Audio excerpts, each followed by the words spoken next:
इस विश्लेषण में स्वागत है। आज हम सीधे एक बेहद दिलचस्प मुद्दे पर आते हैं। हम एबीपी न्यूज पर प्रसारित एक छोटा लेकिन बहुत ही आक्रामक राजनीतिक बयान का विश्लेषण करेंगे। फोकस इस बात पर होगा कि कैसे एक नेता अपनी और अपनी पार्टी की निष्ठा को लेकर एक मुखर विरोध या कहें एक वोकल रेजिस्टेंस दर्ज कराता है। अब जरा राजनेता राघव चड्ढा के इस बयान पर गौर करते हैं। आज तक वो रकम नहीं बनी और वो शख्स पैदा नहीं हुआ जो राघव चड्ढा को, आम आदमी पार्टी को या अरविंद केजरीवाल को खरीद ले। ये सिर्फ एक मामूली टिप्पणी नहीं है, ये शब्दों का एक ऐसा बाण है जिसे बहुत सोच समझकर चलाया गया है और इसी की हम पूरी तरह से चीरफाड़ करने वाले हैं। भाग 1, एबीपी न्यूज का प्रसारण, मुखर विरोध का एक क्षण। एक न्यूज़ चैनल जैसे बड़े सार्वजनिक मंच पर इस तरह की बात कहना बाहरी दखलंदाजी को पूरी तरह से खारिज करने का एक बड़ा उदाहरण है।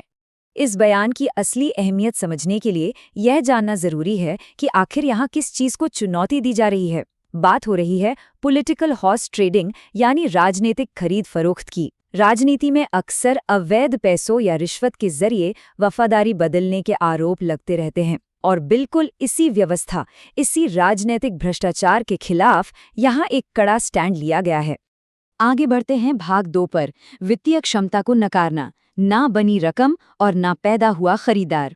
यहाँ सबसे दिलचस्प बात यह है कि बयान में सीधा रिश्वतखोरी के तरीके पर ही निशाना साधा गया है।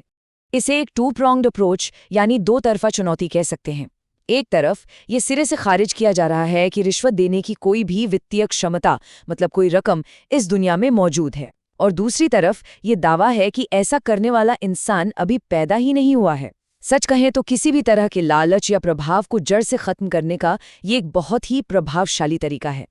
इस क्लिप में एक और चीज बार बार दोहराई गई है। मैं साफ तौर पे कहना चाहता हूं, ये लाइन कोई आम बात नहीं है।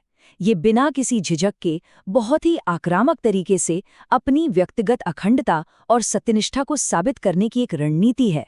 ये दिखाता है कि स्टैंड बिल्कुल क्लियर है। तो अब आते हैं भाग 3 पर, पार्टी की सामूहिक ढाल, वफादारी के संकेंद्रित घेरे। देखते हैं कि कैसे ये बचाव सिर्फ एक नेता तक सीमित न रहकर एक बड़े संगठनात्मक कवच में बदल जाता है। बयान को ध्यान से देखें तो पता चलता है कि ये वफादारी एक के बाद एक बड़े घेरों में फैल रही है।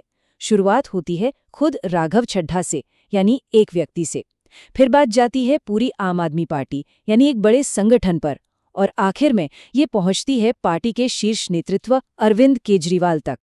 अब इसका असर क्या होता है? एक व्यक्ति की निष्ठा को पूरी पार्टी और उसके सबसे बड़े नेता के साथ जोड़कर राजनीतिक भ्रष्टाचार के खिलाफ एक मजबूत और एकजुट मोर्चा तैयार हो जाता है। ये तरीका न सिर्फ अफवाहों को रोकता है, बल्कि बाहर से होने वाली किसी भी दखलंदाजी के खिलाफ एक ढाल की तरह काम करता है। आगे देखते हैं भाग 4, राजनीतिक विरोधियों को चुनौती, एक सीधा संदेश। पार्टी के अंदरूनी ढांचे का बचाव करने के बाद अब बयान का फोकस सीधे बाहरी खतरों की तरफ मुड़ जाता है। क्लिप का यह आखिरी हिस्सा राजनीतिक विरोधियों के लिए एक खुली और मुखर चुनौती है। इसमें बिल्कुल स्पष्ट कर दिया गया है कि पार्टी और नेतृत्व के प्रति ये जो वफादारी है वो किसी भी कीमत पर बिकाऊ नहीं है। ये मैसेज विरोधियों को सीधे तौर पर दिया गया है। अगर इस पूरी रणनीति को एक साथ रखकर देखें तो ये एक सटीक और कैलकुलेटेड काउंटर मेजर की तरह दिखती है।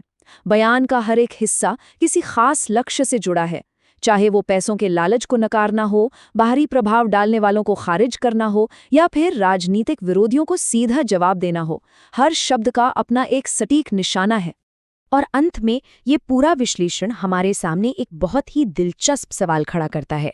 आधुनिक राजनीति के इस माहौल में जहां रोज नए दांवपेच देखने को मिलते हैं, वहां सत्यनिष्ठा की ऐसी सार्वजनिक घोषणाओं का असल असर क्या होता है?